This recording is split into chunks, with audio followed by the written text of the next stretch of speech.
Welcome back. If you just joined us, you're watching the news at 10 live on Channels Television Lagos. A reminder of our top stories.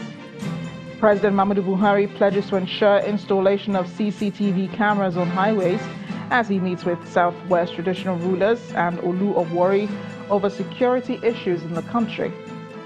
United Nations commemorates 10 years of insurgency in Nigeria with launch of virtual reality experience to recount stories of victims. Islamic movement in Nigeria announces suspension of protests, challenges federal government's proscription in court. And Israel approves construction of 6,000 new homes for Jewish settlers, 700 homes for Palestinians in occupied West Bank.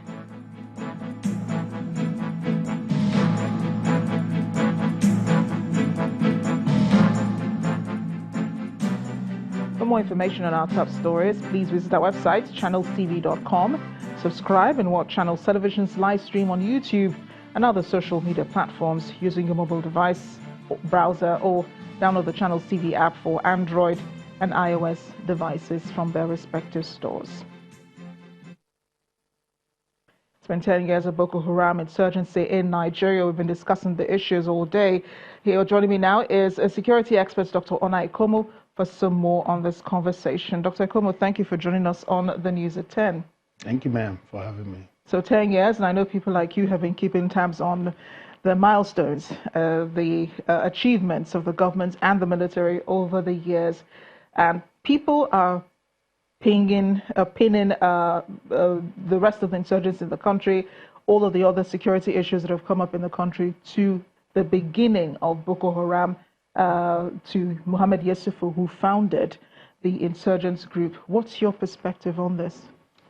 Well, I think the 10 years of Boko Haramism is time for us to take stock of where we've been and where we are going.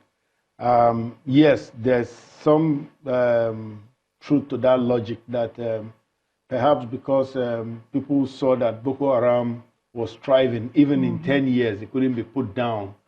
So they are, beginning to start their own things too. The banditry, for example. Yeah. If you remember, in fact, how did Boko Haram start in the first place? It was the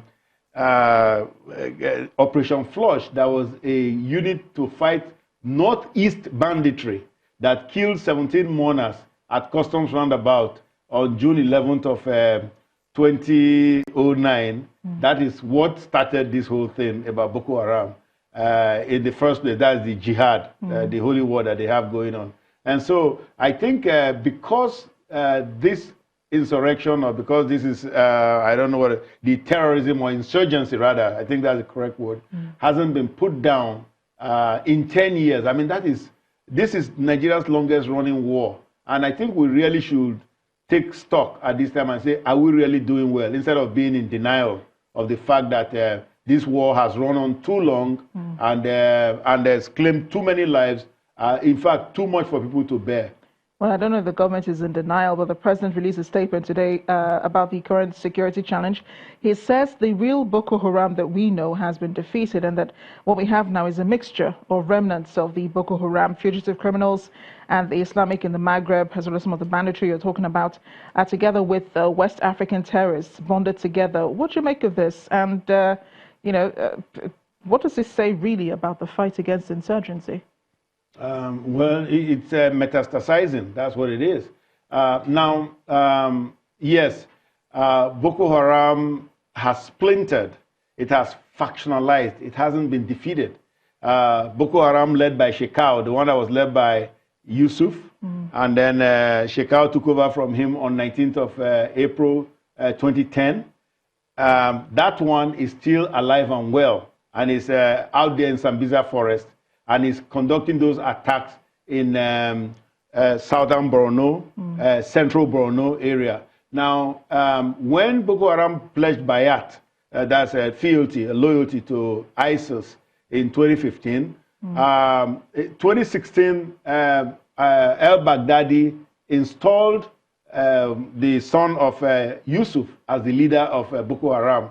So that's how you got ISWAP in there, into the mix. Now, those jihadi groups, Mujao, AMB, Amirabitum, they have been running jihadi trade through the Sahelian zone, all through that zone anyway, all the way from Mauritania into East Africa. So those ones had been there. That threat had been there.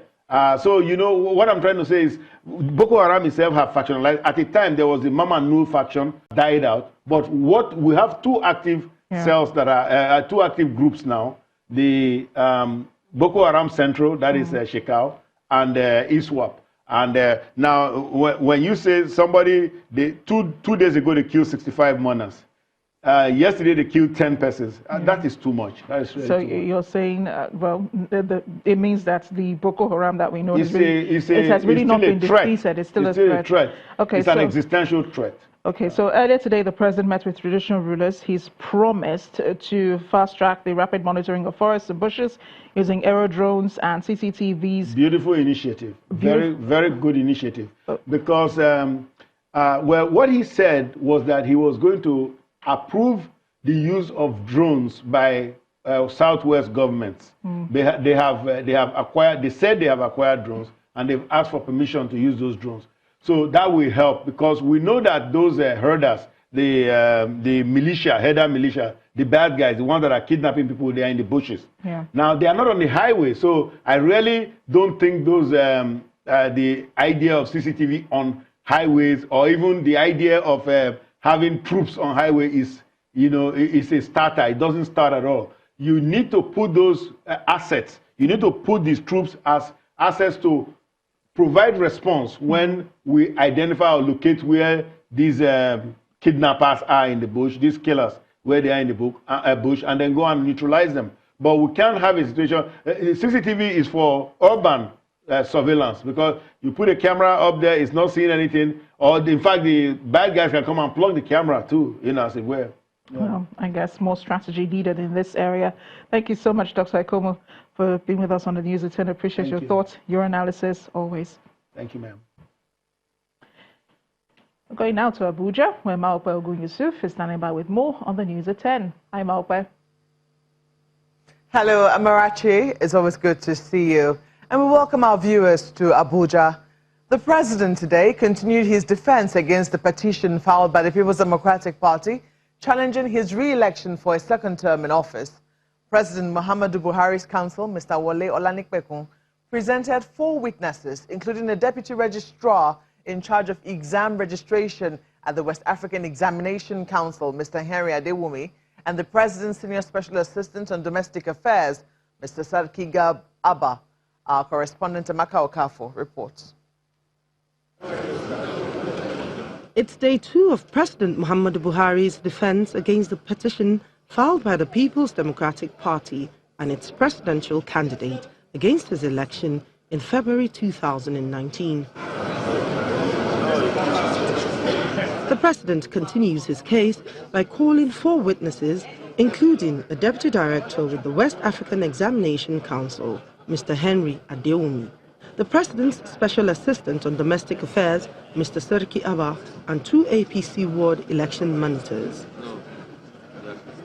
In his testimony, Mr. Adewumi, who was subpoenaed from WAEC and led in evidence by the president's lawyer, Mr. Wole Olanikpekun, told the tribunal that 18 candidates sought for the 1961 WAEC exam and that President Buhari was inclusive and indeed number 2 on the candidates' list.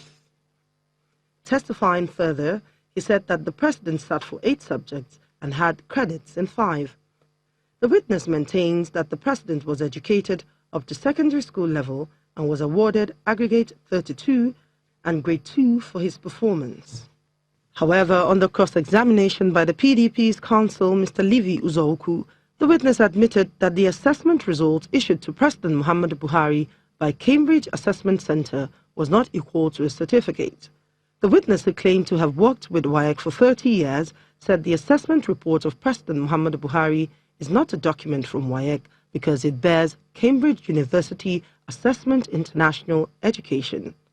He added that the attestation letter issued to President Buhari on November 2, 2018 was not a certificate, but it can be issued under various conditions. Another witness, Mr. Muhammad Abba, a senior special assistant to President Buhari, who identified the president in a group photograph of the 1961 set of Katsina Provincial Secondary School, said the result sheet possessed by the president is not the same as a certificate. Mr. Abba claimed that he has known the president for over 30 years, but on the cross-examination, he said that he never served in the Nigerian army and was never a schoolmate to President Buhari.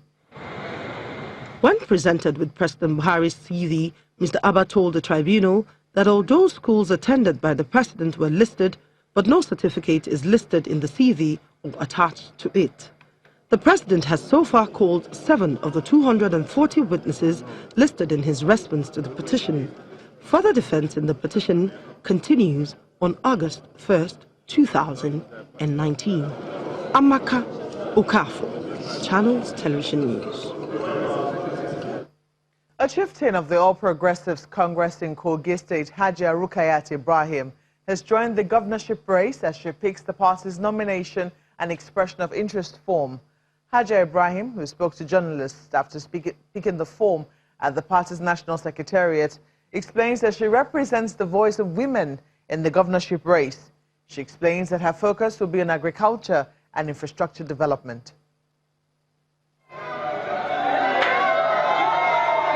Supporters of Hajia Rukayat Ibrahim welcome her to the national headquarters of the All Progressives Congress APC. She's here to pick the party's nomination and expression of interest forms. She's received by the National Organizing Secretary of the party, who issues her the form. On behalf of the National Chairman of our great party, Comrade Adams Oshowole, present to you first of all, the expression of interest form and then the nomination form. I want to say congratulations. This party will grant all aspirants under our party a level playing ground.